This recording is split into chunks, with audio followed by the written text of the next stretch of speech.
I got to know this flower better. On the planet of the little prince, the flowers were simple with only one ring of petals. They did not take up much space and caused no trouble. They appeared in the morning and faded away at night. But one day, a new flower grew from a seed that nobody knew where it came from. The little prince watched over it carefully as it was different from other small sprouts on his planet. It could have been a new kind of bear bug. The small plant stopped growing and began to prepare to make a flower. When the little prince saw a big bud, he thought something amazing would come out of it.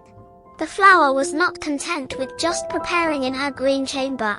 She carefully chose her colors, dressed herself slowly, and adjusted her petals one by one. She did not want to look messy like the field poppies when she emerged in the world. She wanted to appear only when she was fully beautiful.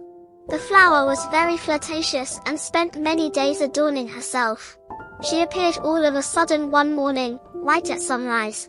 And, after working very carefully, she yawned and said, "Oh, I just woke up. Please excuse me. My petals are still a bit messy." But the young prince couldn't help but be amazed. "Oh, how beautiful you are." "Didn't I?" said the flower with a sweet tone. "And I came into existence at the exact time as the sun." The small prince could tell easily that she wasn't very modest, but he found her very touching and thrilling. "I think it's time for breakfast," she said soon after.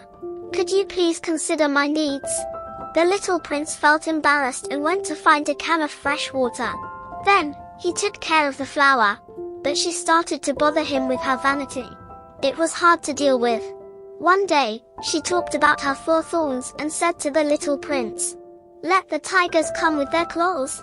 The little prince said, "There are no tigers on my planet. Tigers don't eat weeds either." "I'm not a weed," said the flower, with a sweet tone. "Please excuse me. I'm not scared of tigers," she said, "but I really dislike drafts. Do you happen to have a screen for me?" The little prince said that plants don't like drafts because it's bad luck. He also thought to himself that this flower is a very complicated creature. "At night, please cover me with a glass dome because it is very cold where you live." "Where I used to live was also cold." She stopped talking suddenly. She was like a small seed, and didn't know about other worlds. She felt ashamed for almost saying something that wasn't true, so she coughed to make it seem like the little prince was wrong. "The screen. I was about to search for it when you talked to me."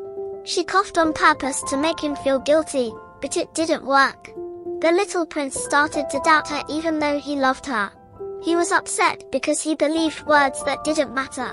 One day, he told me that he shouldn't have listened to her. He said that one should only look at the flowers and smell their scent, instead of listening to them. His flower perfumed his whole planet, but he didn't know how to enjoy its beauty. He regretted being disturbed by the tale of claws and wished he had felt only tenderness and pity in his heart. And he continued his confidences. "I didn't know how to understand anything. I should have judged people by what they do, not what they say. She made me feel good and happy. I shouldn't have left her. I should have known that she cared for me, even when she tried to trick me. Flowers are unpredictable. But I was too young to love her properly."